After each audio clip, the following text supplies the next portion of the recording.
Yan mga idol, yung ating adobong kangkong with egg.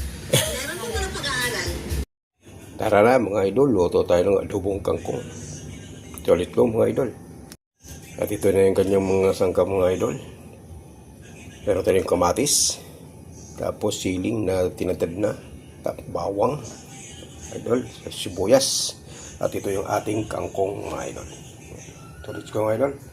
At ilalagay natin mga idol yung bagoong alamang. Ayan, bagoong alamang. Let's go.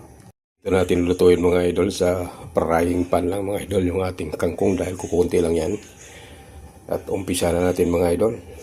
Ayan, nakabukas na yung ating kalan. So maglalagay lang tayo idol ng kunting mantika.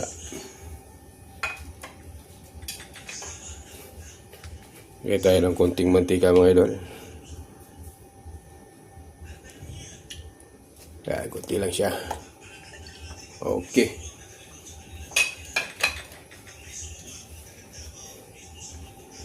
Tayo sandok. Ating pala So unahin lang natin ito idol yung ating bawang. Yung ating bawang.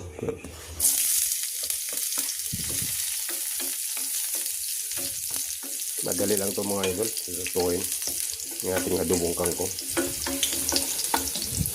Kaya na natin ito sibuyas.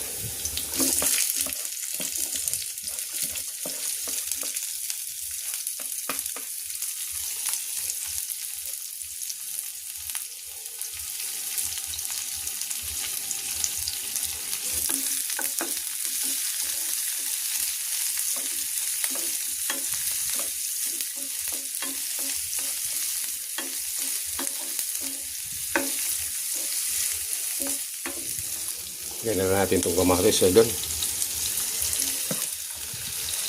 Isama na rin natin yung sili.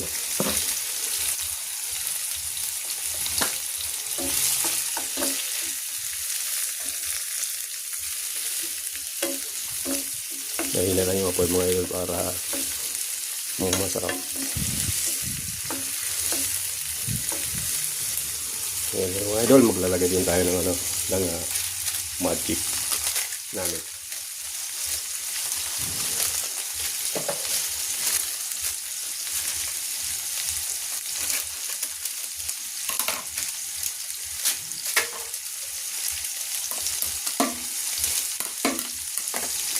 Yan, maglagay tayo ng magic namit mga idol. Ito na yung ating magic namit. Yan. Yan.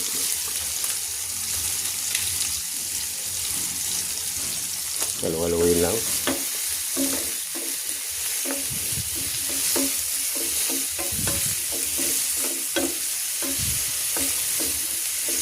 Ganyan ito lang mga idol, magluto ng adobong kangkong.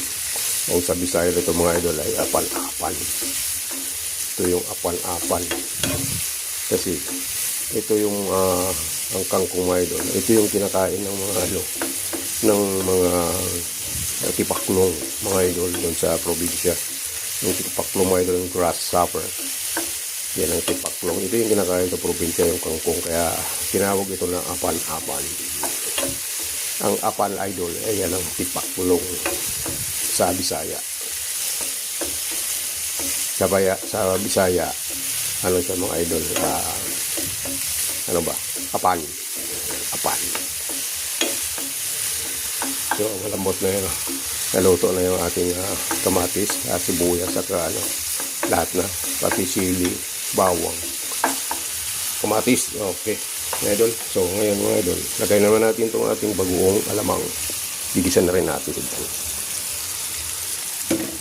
May konting suka na yan mga idol. Dahil lagyan ko ng suka.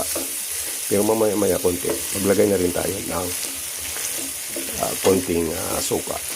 Para doon sa ating adobong kangkong. So hindi na tayo dito mga idol maglalagay ng asin. Dahil meron siyang bagoong.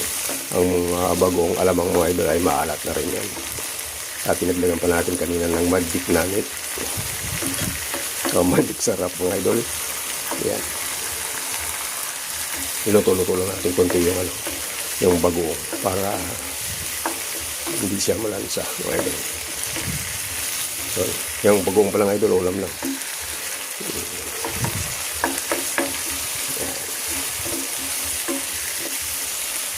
Sandali lang ito mga idol. Wala pa itong 5 minutes. Pinakamataas nito mga idol, 10 minuto. Luto na mga idol. Niluluto lang natin gaano ito. Pero hindi natin paabutin ng 10 minuto mga idol. Medyo tagal na yun. So mga idol, dahil gisa na natin yung bawang, sibuyas, kamatis, tapos sa bagoong. Ilagay na natin itong idol yung ating kangkong. Yan. Yan na natin. Hugasan na ito mga idol ha.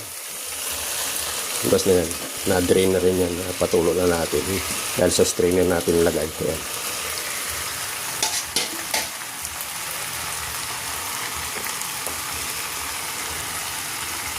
At yan ang mga idol. Tayo lang natin. Tingnan nyo naman dami, no? Pero pag naluto yung mga idol, kukunti na lang yan. So, ang gagawin natin mga idol ito ay para mabilis bumaba mga idol. Lagyan na natin ng takip. Takpan natin mga idol. Saglit lang. Yun. Hinahalang natin yung apoy.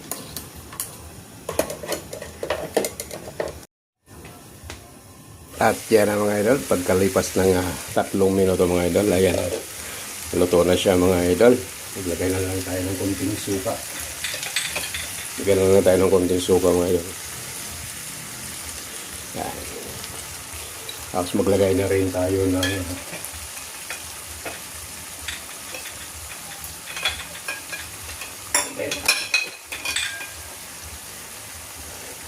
maglagay na rin tayo ng konting toyo.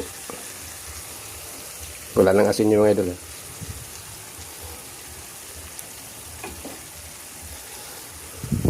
Luluin lang natin mga idol. Luto na yan mga idol.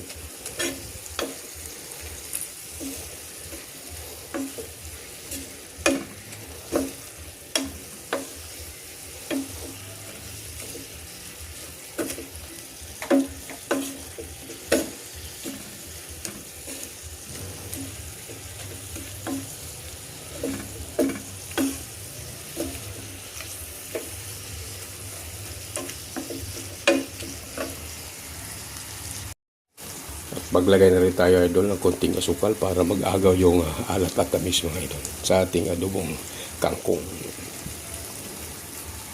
So yan na mga idol. Luto ko na yan mga idol. Kunting halo-halo na lang ito mga idol. Ay luto na yung ating adobong kangkong. Napakasarap nito mga idol.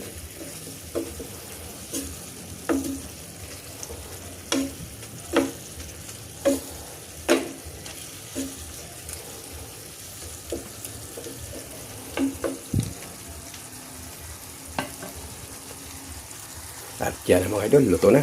Kain na na. Tara mga idol, kain tayo. Kain. Kumana natin itong ating niluto.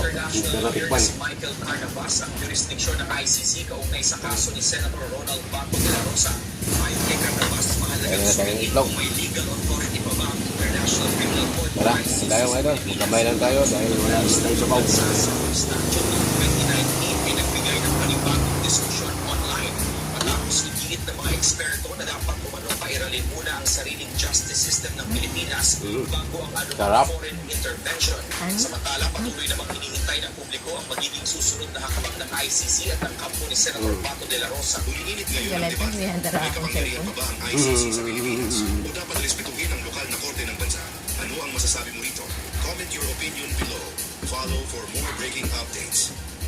May water sa lupa mo. Gusto mong paalisin agad. Tipong boy, Kaya na mga idol, kung nagustuhan nyo ang aking video, comment lang kayo sa baba mga idol. Sa totoo Salamat. lang, kahit may titulo ka at ikaw ang